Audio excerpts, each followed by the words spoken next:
daughter-in-law could not handle the tension and told me that my wife is cheating with the fitness trainer who has a big tool for workouts. When I dropped off one of our most difficult clients at the train station on a wet Thursday, when the whole horror started. I was tired from his continual whining all day and was not in the mood to rush back to the office. I chose to take a rest instead. About 5 miles from the station, I parked into a rundown cafe with the idea of having a leisurely lunch and a few beers before getting back to work. I was sitting in a booth sipping my drink, thinking about the never-ending search for the perfect sandwich, when I noticed a pair walking in. They sat close together in the booth they selected across the room. I was drawn to the woman. She was a voluptuous brunette with a tight red top and a short skirt that showed off her legs. Her partner, who was wearing a black leather jacket and torn jeans, gave off the impression that he was trying too hard to be edgy. The reason this couple caught my attention was immediately apparent. The woman was my sister-in-law, Sarah, and the man accompanying her was definitely not my brother, David. They were obviously more than simply pals. They started making out in their booth as soon as they placed their drink order. I was shocked to see the man's hand slide under her skirt. Sighing, Sarah leaned back, obviously enjoying the attention. Taking them on was not a question, it was a given. The true problem was restraint from lashing out at the spur of the moment. Since David and Sarah first started dating, I have never liked Sarah. After only 6 months of dating, he announced their engagement, and I knew something was wrong. My doubts kept growing. At 24, David was utterly enamored. While Sarah seemed flawless to him, I felt she was conceited and unworthy of my brother's love. She was the object of his adoration, and he did everything for her. Their first 5 years of marriage seemed surprisingly joyful, but it appeared those happy times were over when she was seen entangled with someone else. The guy had his hand on Sarah's waist, kissing her neck. She didn't notice me approach until I slid into their booth. Her eyes widened, and her boyfriend quickly pulled away, glaring at me. Before he could react, I smiled and casually greeted Sarah. Her face shifted from shock to horror as she registered who I was. I introduced myself to her companion as Mike, Sarah's brother-in-law. His expression shifted from startled to annoyed, but he didn't say a word. Sarah babbled, trying to pass him off as an old friend. I smiled and mentioned how their relationship seemed a bit more than friendly. Alex, as she called him, mumbled an excuse and bolted from the diner, leaving Sarah pale and trembling. I leaned back, anger simmering, and asked why David wasn't tea enough for her. She stammered, unable to form a coherent response. I laid it all out, questioning how long this had been going on and how many others there were. Sarah grabbed my hand, begging me not to tell David. Her desperation was almost pitiful. Despite her pleas, I debated whether to tell David about his wife's betrayal. Sarah was either too stunned or too naive to think straight.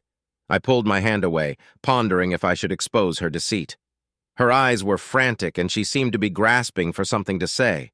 Suddenly, Sarah changed tactics, pleading for my silence and claiming that my own wife was cheating on me.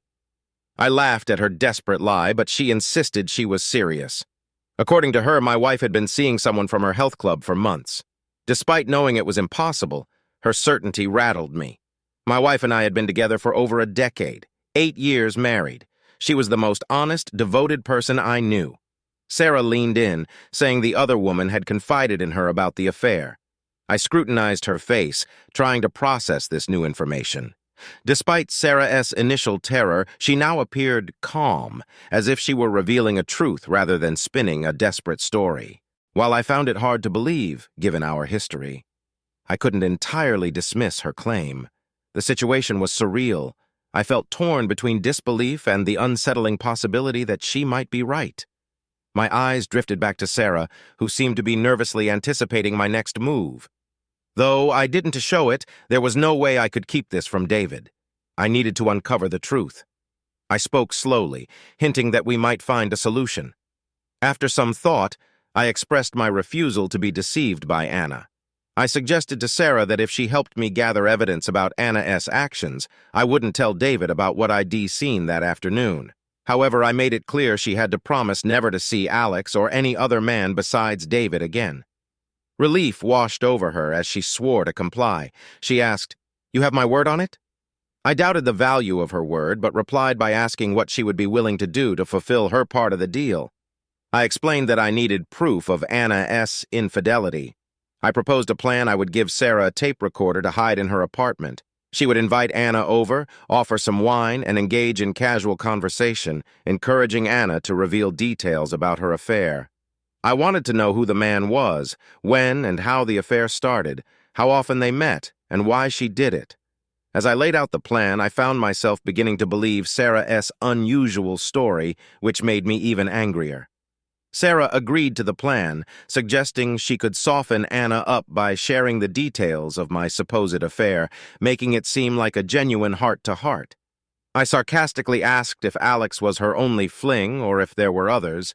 She quickly denied any others, but I remained skeptical. 45 minutes later, I was driving back to the office, my mind clouded with somber thoughts about the possible end of David's marriage and my own. My first instinct was to call David and tell him everything, but I knew it wasn't an option. I'd always been the steady older brother, while David was the charming, outgoing one. When he met Sarah, he became a lovesick puppy within weeks, determined to marry her. David idolized Sarah, believing she could do no wrong. Knowing his unwavering devotion, I realized he wouldn't believe me without solid proof. Despite my hope that Sarah might be mistaken about Anna, the likelihood diminished as I considered her desperation. The possibility that she was lying to me out of panic crossed my mind, but I also had to prepare for the worst. When I arrived at the office, I jotted down steps I would need to take if the worst turned out to be true, things like credit cards, selling the house, and transferring car titles. That evening, when I got home, Anna was cheerfully humming in the kitchen as she set the table. She greeted me with a big hug and a kiss, appearing every bit the loving wife I was used to. Despite my suspicions cultivated over 8 years of marriage, I knew I had to play the innocent husband a little longer. We chatted amicably during dinner, but when she mentioned her workout at the health club, I couldn't resist a bit of probing. I casually remarked on her dedication to working out, jokingly asking if the club was now offering free ice cream. She laughed, but I noticed a slight flush on her face. She explained she'd been enjoying the good feeling of a workout and coming home to her loving husband. She mentioned that a few weeks ago her black slacks had been tight, but now they fit perfectly. She beamed, and despite my concerns, I couldn't help but appreciate her beauty and my love for her. If she were truly cheating, I felt conflicted and unsure of how to proceed. Despite what the court calendar would later state, my marriage effectively ended exactly 8 days later on a Monday. Sarah and I had arranged everything. I gave her a small tape recorder to hide in her living room, and she invited Anna over for lunch on her day off. Sarah, who didn't have a job, kept me on edge throughout the afternoon, pretending to work while contemplating what the women might be discussing and how it could impact my life. At 5:30 p.m., Sarah called to inform me they were done and Anna had left. My heart sank as I asked if Anna had talked about the affair. Sarah, sounding a bit tipsy, giggled and confirmed she had. Anna had confided about her lover, emphasizing he was a big guy. Feeling the tension, I realized I was gripping the phone so tightly my fingers ached. I agreed to drop by in 25 minutes. When I arrived at Sarah's place, she handed me the tape recorder at the door, reminding me of my promise not to disclose anything.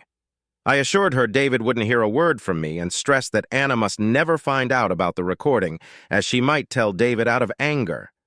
Nodding, I turned and left. That evening was one of the most painful of my life. Knowing I couldn't listen to the tape until Anna was asleep, I continued pretending to be the loving husband. Anna, still tipsy, shared that she'd spent the afternoon with Sarah and had a lot of wine. She was feeling amorous and pulled me towards the bedroom, asking if I had something for her tonight in a flirtatious tone. I questioned whether I could or even wanted to go through with it, thinking it might be our last time together. Despite my turmoil, I followed her to the bedroom, but it wasn't tea lovemaking for me. My torn heart and worried mind overshadowed any pleasure. Afterwards, we lay in each other's arms and then repeated the act a few minutes later. Anna soon fell asleep, snoring gently. I retreated to the guest room, closed the door, and listened to the tape. The first few minutes of conversation between Sarah and Anna were casual, with Sarah keeping the wine flowing. Eventually, Sarah confessed to Anna about her affair with Alex. It became obvious that Anna was already clued into the affair, and Sarah was just spilling the juicy details to soften the blow. Sarah played her role flawlessly, even laughingly admitting that Alex was just the latest in a line of guys. There had been a man named Ryan before, but he had moved out of town. Anna giggled and feigned shock, though she clearly enjoyed the tale. The sleazy specifics didn't faze me. I already knew what kind of person Sarah was, and these details would only make it easier to prove to David that she had indeed cheated on him. I fought the urge to fast forward the tape, anxiously waiting for what was to come. Sarah soon shifted the topic to Nick, expressing curiosity about her experience. She giggled, noting that Anna had only mentioned meeting him at the health club and his impressive endowment. My body tensed as I heard Anna S.'s voice on the recording, laughing and describing Nick as the largest she had ever encountered. She shared more explicit details, doubting at first if he would fit inside her, leading to more laughter from both women. Overwhelmed by the revelations, I paused the tape and leaned back, absorbing the painful reality. My marriage was officially over. Did I even want to hear more? I thought about letting my lawyer handle it, but after a moment, I turned the machine back on. It was time to face the full truth, confront my anger and pain, and start figuring out what my future would look like. Sarah then asked Anna how the affair began. Anna explained that she never intended to cheat on me and felt awful about it. She talked about our happiness together and her disbelief at her actions. She attributed it to having a bad case of BTF, which she found amusing. Laughing, Anna promised to explain BTF after more wine. She continued, saying she had been going to the health club for years to stay fit and keep my interest. A few months ago, she noticed a new trainer named Nick, describing him as hot with broad shoulders and impressive muscles. She mentioned his flirtatious behavior with women and recalled seeing him quietly chatting with Judy Hawthorne, a former colleague. Anna watched Judy enter Nick S.'s office, and later in the locker room, Judy appeared dazed and dreamy-eyed. She greeted Judy and noticed her happy demeanor. She told her she had a bad case of BTF, which she explained as big tool fever, giggling. Judy recounted her experiences with Nick, highlighting his impressive size and skills as a lover. Judy described how Nick had flirted with her and eventually convinced her to go to his office, leading to a regular affair at the club. She gushed about how amazing he was, providing her with the wildest lovemaking she had ever experienced. While her story intrigued my wife, Anna had no plans to act on it, considering Judy's divorce status and her freedom to do as she pleased. Over the next few weeks, her curiosity about Nick grew. She paid more attention when he flirted with her, brushing against her or touching her shoulder while helping with the machines. During one workout, as she did bench presses in a nearly empty area, he stood behind her to spot her. Looking up, Anna saw his shorts above her head, and the size of his bulge stunned her. He smiled, aware of her gaze. She nearly dropped the bar, but managed to finish. As Anna racked the bar, he took her hand and slid it over his shorts. His tool felt massive and rock hard. After a few minutes, he pulled her to her feet, checked that no one was around, and led my wife to his office. Dazed, she followed. He locked the door, sat her down, and without a word removed his shorts, standing before her. They had wild, passionate lovemaking. By the time he finished, she was exhausted and spent. Sarah reacted with an impressed wow, genuinely amazed. She assumed Anna had continued seeing Nick. Anna explained that after the encounter in Nick S.'s office, she showered, feeling dreamy and weak-kneed, overwhelmed by guilt. She cleaned up and went home, terrified I would find out. Surprisingly, I didn't suspect anything that night, and everything seemed normal. Despite my desire for closeness, she made excuses, fearing I might notice a difference. The next night, she gave me the full treatment, engaging until I couldn't continue. Anna admitted she avoided the gym for 4 weeks after the incident, knowing she couldn't resist Nick. Finally, she convinced herself it was a one-time thing. She was a grown woman with a wonderful husband and could resist temptation. So she returned to the gym. The first couple of times, Nick winked and flirted but left her alone. She thought she was over it and relaxed. Then, about a week later, he caught her at the bench again. The room was empty, and he got her hand on his tool in no time. They were back in his office. Sarah finished the sentence, commenting on how much better it must have been. Anna, speaking dreamily, struggled to describe the experience. She emphasized her deep love for our intimacy and confessed she had never been tempted to stray before, even with a flirtatious coworker named Alex, despite his success with other girls. With Nick, she felt an unprecedented pleasure. Giggling, Anna acknowledged the absurdity of sharing such details, clarifying that Nick wasn't as special as a person or lover. It was purely physical. She called it God's gift, making both women laugh. Listening, I felt anger surging through me. I sat through the rest of the tape, but there wasn't much more. After the second time, Anna gave up resisting. She saw him 2 to 3 times a week for nearly a month with no sign of stopping. In fact, she said our lovemaking had improved, perhaps because her secret turned her on. It was clear that her BTF had overridden any guilt about betraying me. The love of her life, her husband of 8 years, the man who still valued our vows. I spent a long time contemplating my next steps, and it was around 1:30 a.m. when I finally crashed in the guest room. I couldn't bear the thought of seeing or sleeping next to Anna, let alone talking to her. I quietly slipped into the bedroom, grabbed clothes for the next day, and left without waking her. By 7:30 a.m. I was out the door, leaving behind a short, detached note. I tried not to give anything away, just mentioned that I had an early meeting, apologizing for not mentioning it earlier. The previous night, I had made 2 copies of the tape at the office. By 9:30 a.m., I was on the phone with my best friend from college, who worked at a law firm downtown. I asked for a favor, requesting a meeting with the toughest, most relentless divorce lawyer in his firm. There was a pause before he expressed his shock and apologized for my situation. After a brief conversation, Mike led me to the office of Laura Winslow, a senior partner in his firm known for her fierce demeanor. Mike had described her as someone even sharks would steer clear of. Laura's stern look and firm handshake reassured me that she meant business. I felt a bit of relief knowing she would be on my side, not Anna S. I played a part of the tape for Laura and Mike. After listening to the first few moments, Laura asked her assistant to hold all calls, and we continued listening to the rest of the recording. When it ended, there was a brief silence before Laura asked bluntly what I wanted. I told her I wanted a divorce due to infidelity and didn't want to use the generic term irreconcilable differences. I was willing to be fair about our savings, but I insisted on keeping the house. Additionally, I wanted Anna to revert to her maiden name because I felt she no longer deserved to be Mrs. Harris. Laura nodded thoughtfully, studying me for a moment before requesting a brief meeting with Mike to discuss the legal specifics. Within 10 minutes, I was back in her office, and she was ready to proceed. She assured me that the divorce would likely go smoothly with Anna accepting the terms. However, she noted that the tape might be inadmissible in court since Anna was unaware of the recording. I frowned and explained the complication involving my sister-in-law, Sarah's infidelity, her offer to help, and the content of the first part of the tape. I planned to inform my brother, knowing it would devastate him. Half-jokingly, I suggested Laura consider handling my brother's divorce as well. She glanced at Mike before focusing back on me. We listened to Sarah's part of the tape next. After another brief discussion with Mike, Laura commented on what a pair of wives we had ended up with. Seeing my reaction, she quickly apologized for the inappropriate remark.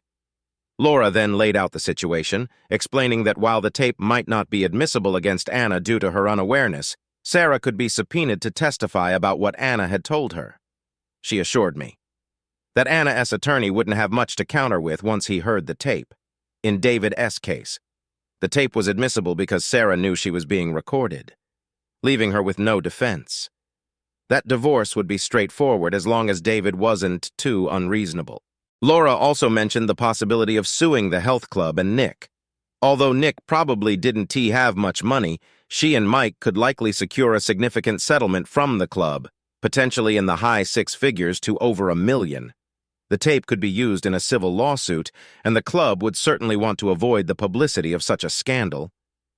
Laura laughed briefly, maintaining her intimidating demeanor, and assured me she would initiate the divorce proceedings immediately.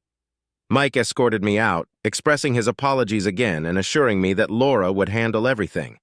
Despite feeling terrible, I managed a weak smile and told him, "It's okay, Mike. This just means we'll have more time to play tennis together." I thanked him and left, diving into a whirlwind of tasks for the rest of the day.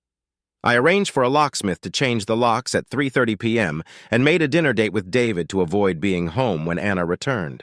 I canceled her credit cards, set up separate accounts for our finances, and wrote her a farewell note. It took several attempts. It is not easy saying goodbye to the love of your life, even after such betrayal. Once I finished, I placed the note in an envelope, wrote Anna S. name on the front, and took it home.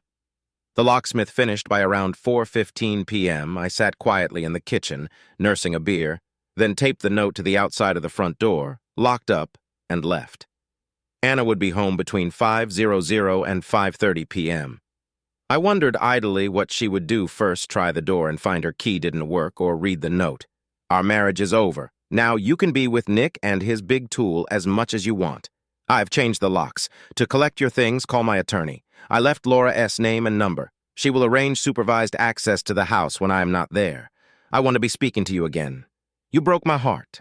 I loved you as much as any man could love a woman, and looked forward to growing old together. Too bad our marriage vows didn't mean as much to you as some lovemaking with a big tool. When David joined me for dinner, he immediately sensed something was wrong. After we ordered, I took a deep breath and told him about Anna S. cheating and my plans to divorce her. His reaction was shock. His mouth hung open, something I'd never seen before. David quickly apologized for the stupid question. He could see the truth in my face and asked if I wanted to talk about it. Over dinner, I poured out my hurt and despair to my best friend. The beers helped a bit, but having David S.'s support meant even more. Towards the end of the meal, I revealed another part of the story about Sarah getting me the proof, taping a conversation with Anna, who had spilled everything. David looked at me with sympathy, expressing his sorrow. He added that he felt for Sarah, that she had always liked me, and it didn't surprise him that she helped. He knew I hadn't always approved of her, but he thought she was a good person. I couldn't stand hearing more praise for Sarah, especially now. I interrupted, asking David not to say anything else, and suggested he come back to the house with me. When we got to the house, I found a note with Mike written on it in flowery handwriting under the screen door. Without reading it, I dropped it on the hall table and ushered David into the guest room. I stressed the seriousness of the situation, expressing my love for him and our friendship. He looked wary, unused to such conversations. I urged him to listen to a tape recorded by Sarah, telling him to stay seated, while I went to another room to rewind the tape to the beginning. I pushed the tape recorder toward David and left the room. Moments later, I heard faint murmurs from the tape, followed by a loud crash. David, clearly agitated, paced around while the tape continued to play until it eventually fell silent. When I entered the kitchen, he confronted me with a look of intense anger. He accused me of taking pleasure in knowing about Sarah S.'s infidelity and keeping it from him on purpose. He berated me for letting him praise her without revealing the truth, insisting that I must be enjoying the situation because of my long-held dislike for Sarah. I stood up and raised my voice, questioning how he could accuse me of such a thing when I had just discovered the truth myself. My glare intensified, and gradually David S.'s anger seemed to dissipate. His shoulders slumped, his fists unclenched, and he sat down at the table, looking defeated. After a moment, he apologized, saying he knew I was hurting just like he was. David was clearly struggling with the revelation. He remembered how he had defended Sarah when I had criticized her in the past. He knew he wouldn't have believed me without hearing the tape for himself. The two of us downed a few beers as I recounted the whole story to David. I began with seeing Sarah and Alex at the restaurant, then explained the deal she offered me, the making of the tape, and my conversation with Laura Winslow. I mentioned that Laura was handling my divorce and would be happy to represent him too if he wanted. She said our cases were practically in the bag.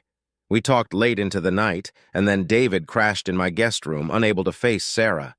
The phone rang several times, but we ignored it, and eventually I just left it off the hook. Days turned into weeks, and Anna kept calling, leaving messages full of tears and pleas, but I didn't respond. I saw no point in talking to her. She tried to find me at work, but I asked the receptionist to tip me off, and I ducked out whenever she showed up. A few times, I saw her car parked in front of the house when I got home, so I just drove around until she left. Laura handled everything flawlessly. The divorce papers were served, and she navigated through all the legal maneuvers Anna S. lawyer attempted. A court date was set. Initially, Anna S. lawyer claimed that no infidelity had occurred. Once Laura sent him a copy of the tape, that line of defense disappeared. Instead, he argued that the tape was inadmissible. Laura didn't even respond to that, just waited it out. As the court date approached, Anna S. lawyer finally called Laura to request a settlement conference. The day after listening to the tape, David moved out of his apartment with Sarah and into my guest room. He waited until she left, then called me. Together, we packed up everything he wanted and got out of there in under 3 hours. David didn't want to see her or hear a word she had to say. Sarah left me a couple of angry, curse-filled messages at home, a sharp contrast to Anna's remorseful ones. After a day or two, I started screening my messages, deleting any from Sarah or Anna as soon as I heard their voices. Sarah called David at work and sent him letters, but he never responded. Laura took care of his divorce as well, and we let her handle everything. Surprisingly, the lawsuits against Nick and the health club were resolved quickly. The one against Nick didn't go far, he disappeared without a trace. But the health club, eager to avoid bad publicity, reached a $1.2 million settlement. I signed a confidentiality agreement and walked away with the biggest check I'd ever seen. In less than 6 weeks, David and I had become each other's support system. We lived like two bachelors, going out to eat, catching ball games, or just sitting around and talking over beers. We talked about Anna and Sarah, about our lives with them, about the many great women out there just waiting for us. It wasn't easy to believe, but we helped each other. I could see clearly that there was nothing wrong with David that caused Sarah's behavior. She was simply selfish. Likewise, David reassured me that Anna's cheating wasn't a reflection on me, just a sign of how messed up she was. Neither of us fully believed the other, but it still helped to hear it. David's divorce was finalized first. He made it clear he wouldn't talk to Sarah under any circumstances, so Laura handled everything. She told him Sarah had initially fought for more money, but with the tape, she had no leverage. I went to the office with him the day he signed the papers. Sarah had already signed them. He gave a grim smile, shook Laura's hand, thanked her, and then went to the men's room. I heard him crying through the door when I went to check on him. 2 months later, it was my turn. We met on a Wednesday, me, Anna, and our lawyers. Anna's lawyer had agreed to a settlement but insisted on 2 conditions: that I drop infidelity as the reason for the divorce and that I meet privately with Anna before signing the papers. I told Laura I was willing to see Anna but not willing to drop the infidelity claim. Eventually, we agreed that I'd give Anna a chance to persuade me. If she could, we'd change it to irreconcilable differences. In a strange way, I was looking forward to hearing what Anna had to say. Maybe I am a masochist, but I had loved her for over a decade and couldn't imagine walking away without one final conversation. When I arrived, Anna was sitting in the conference room wearing a blue dress she knew I'd always loved, her hair now shorter and still looking great.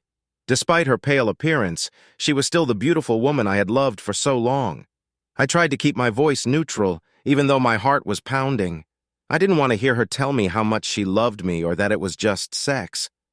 Her face flushed and tears filled her eyes as she expressed her regret and how much she wished she had never done it. I had no intention of making this easy for her. Just being in the same room, knowing we were about to end everything for good and why, broke my heart all over again. I turned to the window, unwilling to let her see my pain. Behind me, I heard her sobbing softly. She insisted that it didn't mean anything and had nothing to do with how much she loved me. She continued, but none of her words were surprising. She had nothing new to tell me, nothing that made any difference. I still loved her very much, but it was over between us. Anna started to cry again, saying that she had taken from us the most precious thing we had besides our love trust. She asked how I could ever make love to her again, wondering if she was thinking about me or Nick. How would I know if she was loving me or missing him? And how could I live with her always wondering where she was, if she was late or what she was doing on her lunch break or if she'd found another big tool to play with? I waited, but she had no response. Finally, through her sobs, she asked for one more chance. I took a deep breath and asked her to think about it from my perspective. What if I had found some woman with amazing assets? Started sleeping with her for a few weeks. No one I cared about, just someone who gave me physical pleasure I didn't get from her. Then she found out. Could she stay with me? Could she get past the hurt, the betrayal? Could she overcome the doubts about her own attractiveness and the fear that she wasn't enough for me? She looked up at me with the saddest eyes I had ever seen. She admitted that she had been thinking about it for months and realized that she couldn't handle those feelings. She was asking me to do something she couldn't do, to be braver and stronger than she could ever be, and give her a chance to make it up to me. A lifetime to show me how sorry she was and how much she loved me. We sat in silence for a moment, both of us reflecting on what we had meant to each other and how we had come to this point. Slowly, I stood up, hating myself and hating her for cheating and now for putting this burden on me. I didn't know if I couldn't do it or wouldn't do it, but I wasn't that braver, stronger person she wanted me to be. It was goodbye. I waited by the open door, giving her a chance for the last word. She had her head down, crying, and didn't say anything else. Laura was waiting for me down the hall, a surprisingly sympathetic look on her usually stern face. I told her to let Anna have irreconcilable differences. It didn't make a difference to me. David and I sat at my kitchen table. We'd had a few drinks, but weren't drunk. I told him I had made some plans. After the lawyer fees, I still had nearly $750,000 from the settlement. I had invested all but $60,000 in safe places, so there was a nice nest egg for when we were old. But the last $60,000 was for the Mike and David Harris Recovery Fund, and we were going to start spending it. I rented us a 2-bedroom condo in Aruba for 5 weeks, starting in 3 weeks. David should tell his office he was taking time off. We were going to be a couple of fun-loving bachelors. 2 cheerful divorces. Aruba was a blast, or at least as much as it could be for 2 guys recovering from broken hearts. We got a lot of sun, played tennis, swam, and drank a lot, though we kept each other from going overboard. Each day we got tanner, fitter, and a little further from the nightmare we had been living. God bless my charismatic and charming brother. Despite what Sarah did to his confidence, he got his groove back, and we had plenty of female company. His favorite move, and one that worked 75% of the time, was to spot 2 attractive women, drag me over to their table, smile, and say, "Pardon me, ladies, I'm sure you wouldn't be comfortable letting a stranger buy you a drink, so let me introduce my brother, Mike Harris." Then I'd have to step in and say, "Delighted to meet you both. This is my brother, David Harris."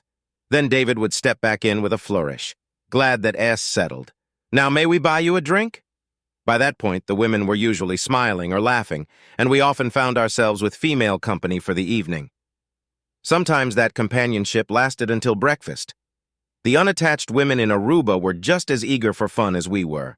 Over those 5 weeks, I had maybe 6 different women in my bed, and I imagined David's number was even higher. Mostly, it was light-hearted fun, laughter, and pleasure without any strings attached. The first few times I made love to a woman, I was tentative, distracted by thoughts of Nick and his enormous tool.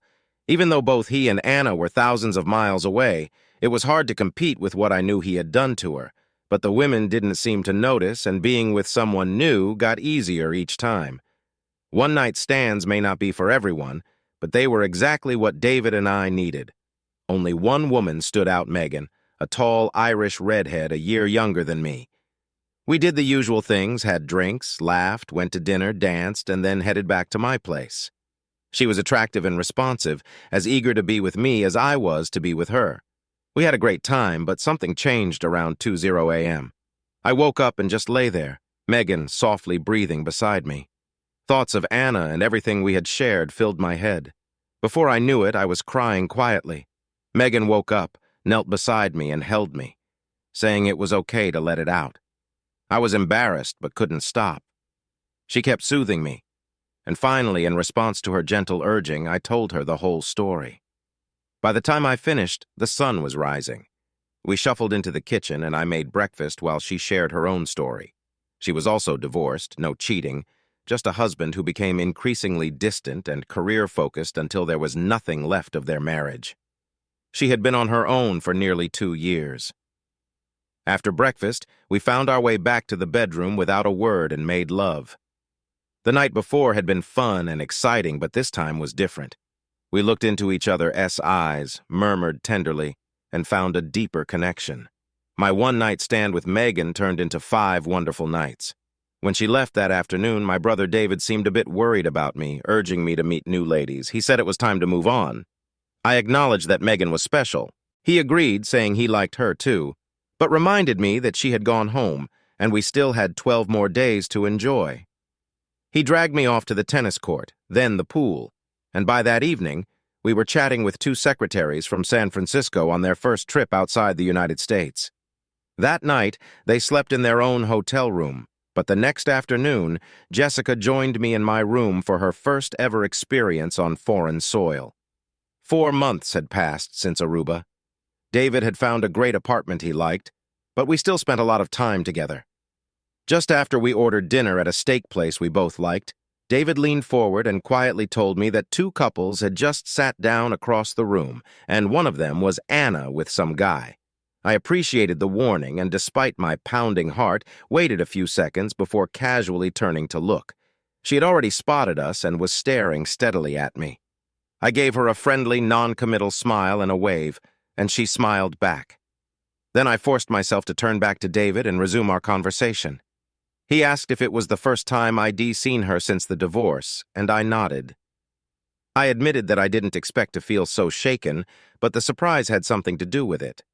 I suggested we enjoy our dinner and not talk about what she was doing over there or how she looked.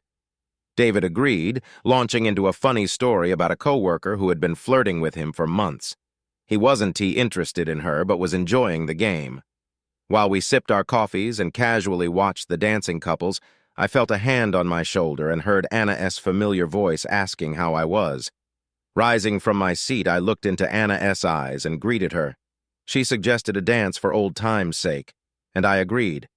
As we danced, memories flooded back her warmth in my arms, her beauty, and the nostalgia for happier times.